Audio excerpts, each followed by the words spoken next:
Good evening and a warm welcome to this glorious day on NTA Channel 5 Abuja. Our focus tonight is on the global burden of obstetric fistula, even as health caregivers battle to make reproductive health very safe. Now, as the world marks her desire to end obstetric fistula, what readily comes to mind is the possibility to end this condition, which has gone beyond affecting the underage mothers and discovered to be occurring among adults.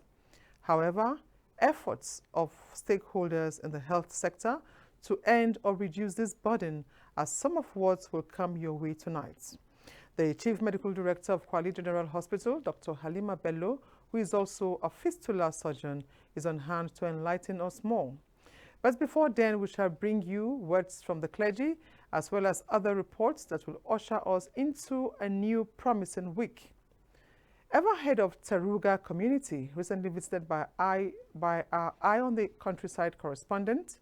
His findings, a tourist attraction yet untapped. Once again, welcome to the program Sunday Magazine. I am Ifoma Ojinta, your anchor. We shall be right back.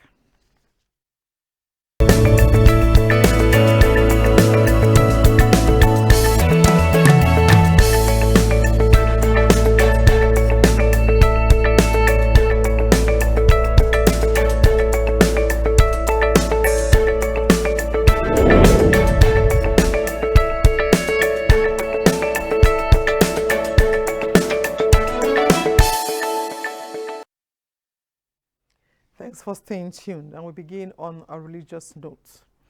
To secure the future of a nation, children's discipline and welfare must not be taken for granted.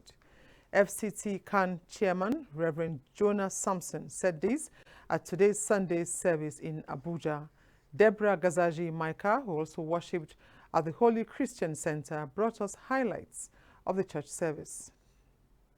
In these trying moments of insecurity, parents and caregivers are encouraged to prioritize the discipline and welfare of their children by spending quality time with them at home. The clergy wants families to revive the societal ethics and values, which he foresees as a way of amending societal ills. If we want a progress in our nation, we must ensure that our children are well taken care of. Another thing, letting the welfare and the discipline of children, we are not helping ourselves. We find at times that parents are so busy, preoccupied with other activities, we have no time left to attend to these children. They need us. It's not only our money. We are here in church as part of activities marking this year's National Children's Day celebration. We are having special prayers for our kids, especially amidst this COVID-19 pandemic. And that is why the theme is the effect of COVID-19 pandemic on the total well-being of the Nigerian child. Meanwhile, the atmosphere of the church service at the Holy Ghost Christian Center was that of praise and thanksgiving to the Most High God for His mercy that endureth forever. When security is taken care of, economy will be taken care of, and things will work. And I want to encourage all the young people, please invest in understanding and education. Invest. There are so many business people do today, both online and everywhere. We should support our leaders to contribute good things to our nation. We should not see ourselves as an enemy. We should not dissolve our nation. We should allow peace to reign in our nation.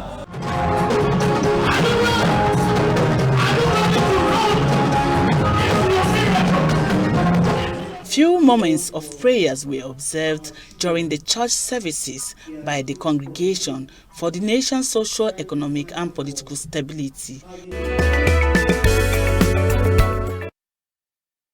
Thank you very much, Deborah. For an update on COVID-19, figures from the Nigeria Center for Disease Control, NCDC, as at 21st May 2021, indicates 2 new cases of COVID-19 in the FCT, bringing the total number of confirmed cases to 19,863. Active cases, 591. Number of discharged cases, 19,106. Sadly, 166 deaths have been recorded in the FCT. Now, obstetric fistula is that unpopular and catastrophic medical condition you have probably never heard of. It is one of the most serious childbirth injuries that happen when a tear occurs between the birth canal and vagina or rectum of a woman. This necessitated a sensitization work by the Bashir Fistula Foundation in partnership with Fistula Care Initiative. Hawa Gimpa has the details. The work to sensitize the general public on obstetric fistula started from the popular Barnes Junction and had a stop at the Wuse Market, where members of the Bashir Fistula Foundation share the importance and urgent attention by all stakeholders in the health industry to give more attention to the issue, speaking on why the initiator chose to organize the work. Founder Bashir Fistula Foundation, Barakat Adewale, says about 90% of obstetric fistula is caused by prolonged and obstructed labor of a woman during childbirth. According to data, I think we have just about 33 fistula surgeons in the country. Fistula surgery is not something just any gynecologist or just any surgeon can do. It's an art that has to be, that has to be learned. Seek medical help. I mean, I know that it can be expensive, which is why we are here to help out. Reach out to people that can help you. Surprisingly, the work had the male ambassador, Boma Ilemene Eremina, who is advocating for standard health care facilities in the country. I know it seems a bit different for the most people that you'd have a man's face attached to a cause like this, but the truth is, fistula is a condition that affects more than women. I had the opportunity last year to do a hospital visit in Kaduna, and I got to hear some of the stories from the women who suffer from obstetric fistula. Obstetric fistula can be experienced by both young and elderly women. Hence, Bashir Fistula Foundation, in partnership with Fistula Care Initiative, are yearning for all hands to be on deck to fight the trend.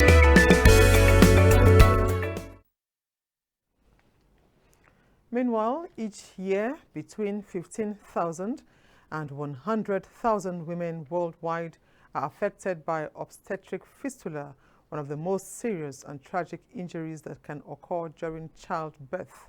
Again, Hawa Gimba takes a look at the 2021 World Day to End Obstetric Fistula.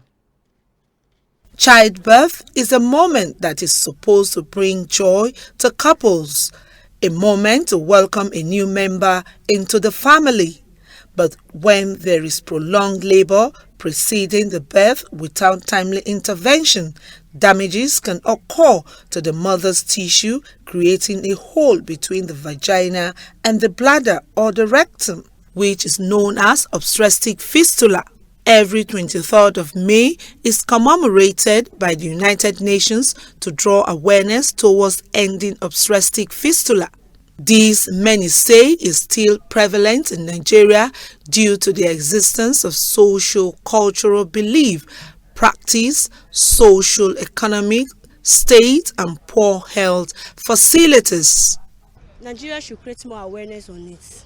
Because I get to understand that this fistula or whatever they call it is not all about early marriage. I think we should minimize it and also educate our children, our female children, in short, the traditional leaders. Women should keep educating the citizens, especially in the grassroots level. If we can do away with child marriage, somebody is 9 years old, you go and marry the person out 10 years. What's that? It's still forming. It's in a formative age. The theme for the 2021 commemoration by the United Nations Population Fund is Women's Rights are Human Rights. End fistula now. Thank you very much, Hawa, for that background report. And joining me now in the studio, to talk more on obstetric fistula is a consultant obstetrician and gynecologist. Also, she is a fistula surgeon and the chief medical director of Kwali General Hospital. We have in the house Dr. Halima Bello Lawal. It's good to have you in our studios, ma'am. Thank you. Okay, let me start by asking you, we've had reports there, by Hawa, and she gave us, a little about what obstetric fistula is. Tell us in a layman's language, what is this? Yeah, obstetric fistula is when you have an abnormal a hole between the bladder and the vagina to form the vesicovaginal fistula, or a hole between the rectum, that's the stool passage, and the bladder and the vagina to cause the rectovaginal fistula. So either can happen to a woman. Okay. And we are commemorating the International Day to End Obstetric Fistula. For better understanding, what is the difference between obstetric fistula and the vesicovaginal fistula, which is popularly called VVF? Okay. Obstetric fistula just means fistula that is caused by pregnancy and childbirth. Vesicovaginal fistula, as I said earlier, is when there's an abnormal communication, a hole between the vagina and the bladder. It's just the name. Vesico is the bladder, while the vagina is the vagina. So the obstetric fistula is a general name for fistula caused by pregnancy-related childbirth generally. Okay. Now, how can this be managed? Yeah, obstetric fistula can be managed by, it's mainly surgical management. With surgical management, a woman can have a cure from obstetric fistula. Okay. There are a few cases whereby we can use the catheter treatment to help in preventing the fistula from becoming bigger, or to help in reducing the size of the fistula rather. But generally, it's surgical management. Okay. Now, before now, the general understanding is that obstetric fistula occurs in underage girls, exposed to early childbirth. But of recent, we are hearing of, this condition in adults. How true is this? Yes. Obstetric fistula, or fistula generally, can occur in anybody. It's caused through barriers of age, sex, gender, culture, anything. A woman from the age of 15 years or childbearing age up to 49 years, even up to 50 years and above, you can get a woman with fistula, depending on the cause. Women that have had deliveries, previous deliveries, maybe more than 5 deliveries before, can have vesicovaginal fistula now in their 6th or 7th deliveries, while some are just having their deliveries for the first time and yet the vaginal fistula. So vaginal fistula can occur in anybody depending on the cause. It could be childbirth, it could be infections, it could be rape, it could be mutilation, female genital mutilation that we'll talk about. Okay. So it could be anything. Therefore, obstetric fistula is basically due to childbirth. So any woman that can still give birth can also have vaginal fistula. Okay, let's digress a little, from obstetric fistula in women. Do men, experience similar symptoms? And if they do, what is that called? Well, men do have fistula, but not obstetric fistula, since they don't have birth passageway. But they could have fistula from infections. They could have fistula from cancers. They could have fistula from strictures. When they have urethral strictures and the urine cannot find way out, it forms maybe watery perineum. So the men could have fistula actually from HIV infections, obesity. They could have fistula and anal for men that are really obese or diabetic men. So the men could also have fistula from different causes, mainly infections. Now, how can this fistula be managed in men? Their management is also by surgical intervention. But those caused by medical treatment, you could give medical therapy, after which you could also go for surgery. But basically, fistulas are managed by surgery. Okay. Yes. Now, generally, how can, obstetric fistula be avoided? Are there preventive measures? Yeah, fistula can be prevented. Obstetric fistula can be prevented from even starting from antenatal care, or even before pregnancy. We can delay a girl's delivery to a later age, so that she could be mature and be able to carry the baby. And a woman that is pregnant should have antenatal care. A very good antenatal care can help in detecting women that might have difficulties during labor. And a safe cesarean section, when a woman has difficulty with labor, can also help. To prevent fistula, we also advocate that men should be involved, so that men will know that women are having, need to seek medical attention. And when a woman is in labor, she should come to the hospital where she could get safe delivery. Also, if there are skilled traditional attendants or skilled birth attendants. It can also go a long way in helping the woman. All we want is the woman to have a delivery at the right time and in a safe place, so that she will not have a prolonged labor which might lead to fistula. Okay. Now, as the world marks a day to end obstetric fistula, the question is, with the unchanging socio-cultural belief, is it possible to put an end to it? It's possible if the preventive measures are taken care of. If we take care of obstetric fistula by preventing it from happening, then it will go a long way in stopping it, at least in reducing the number, because we have a lot of backlog which need to be taken care of. So when we have preventive measures in place and fistula is reduced, then the possibility of having more cases on ground and not being repaired is less. Okay. So I think prevention will go a long way to help in fistula, and then to have skilled surgeons that will also do this work to repair these women and rehabilitate them in the at the right time will also go a long way to help. All right, thank you very much, consultant obstetrician and gynecologist, a fistula surgeon and Chief Medical Director, Kwali General Hospital, Dr. Halima Bello Lawal. It's been a pleasure having you talk to us about obstetric fistula this evening. Thank you very much. Thank you very much.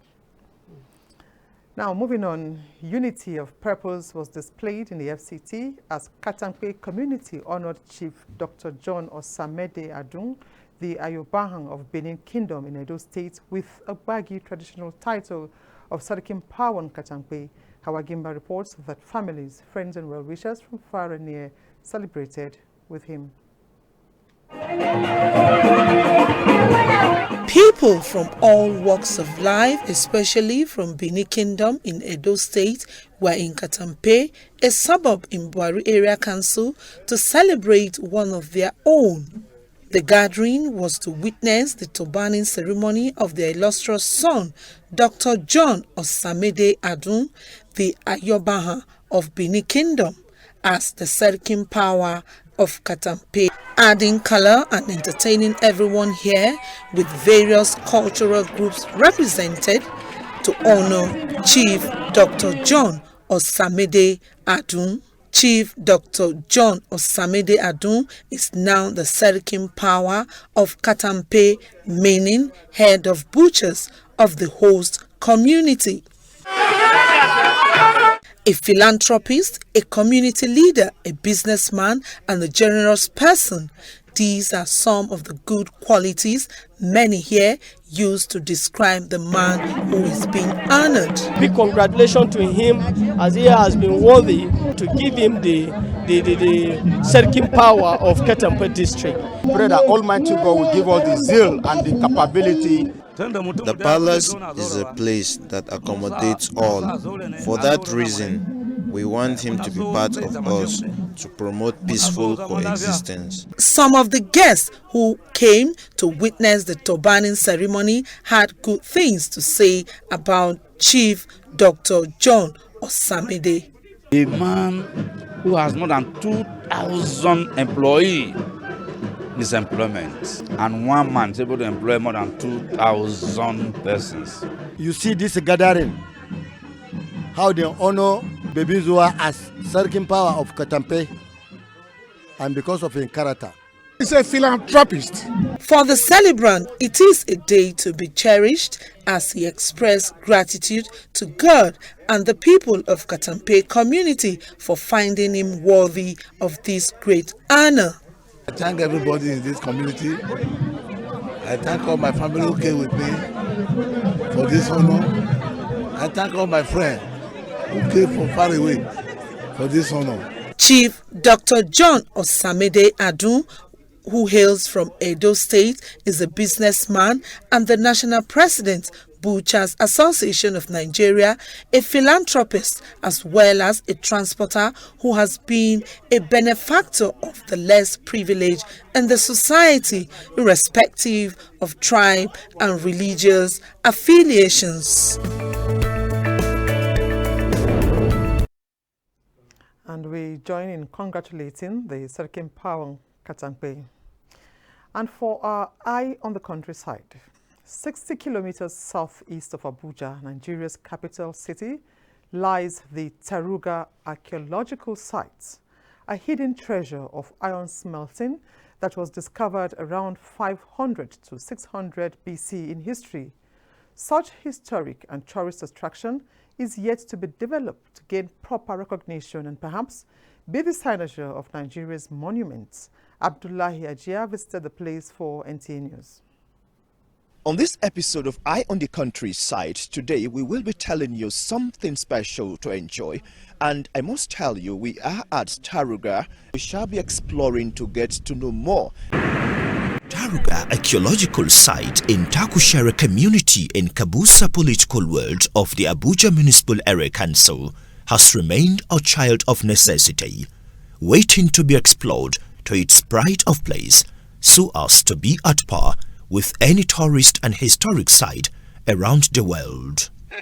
NTA's navigation of the unknown terrain was made simple by the locals who are well familiar with the story of the iron smelting site and the archaeological discovery dating back to many centuries.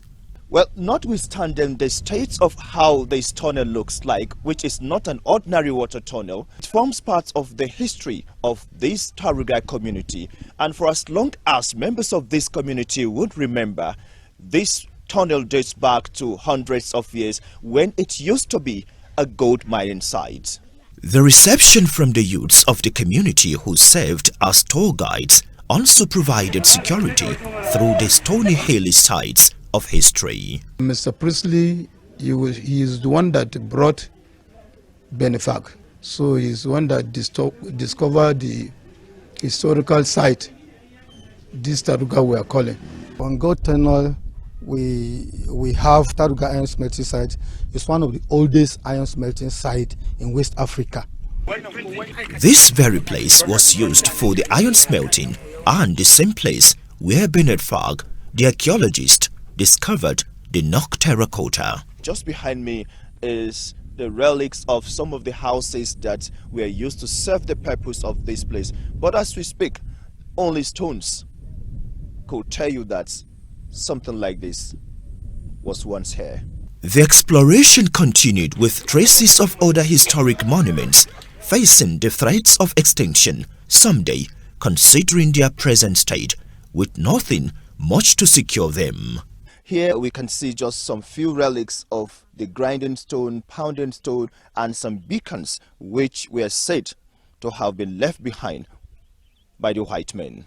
It was fun mixed with work in Taruga, seeking answers to journalistic curiosity. The next spot was the Gideon Battery, that is the white man's residence, perhaps the oldest in the community. The building here, according to what we learned, is where the white man settled with his member of staff whom served him then. And over time, the members of this community have watched helplessly this structure go to where it is today. The interaction between the white men and the local community here has left a lot of historical, facts and relics here. And one of which is this very well where I'm currently sitting, which was dug and constructed in the year 1329. That is a very long time in history, I must say. And as far as this well is concerned, it's what this community so much cherish. If they can make it in form of tourism, there is a lot of things that historical, something that they can be able to see. Members of the community who are appealing to the FCT administration and the federal government to do the needful in order to prevent its extinction and loss of the historic monuments and valuables said the development of the area is long overdue.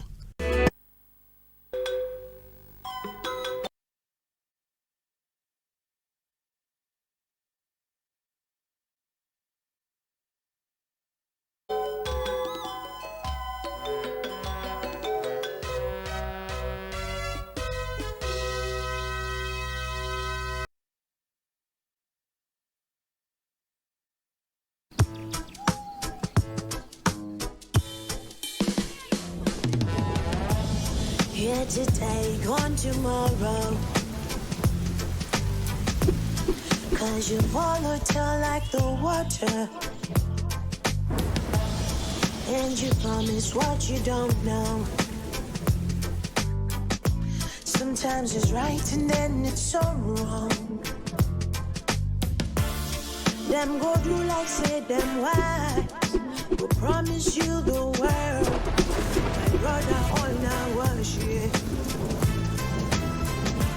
Upon all of the open eye. I see no feel water. Can't no be letter.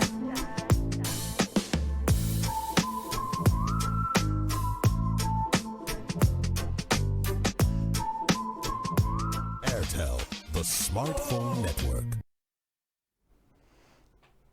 Next is Sports Brief with Asabe Tenemo Williams.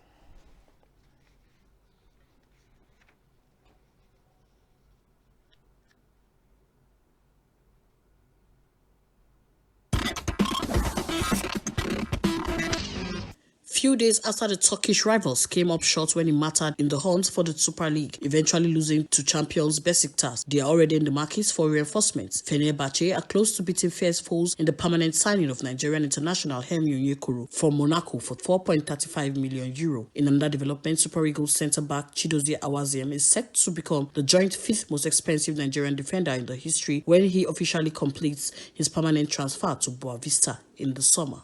With Sports Brief, Asabe Tenemo Williams, NTA News.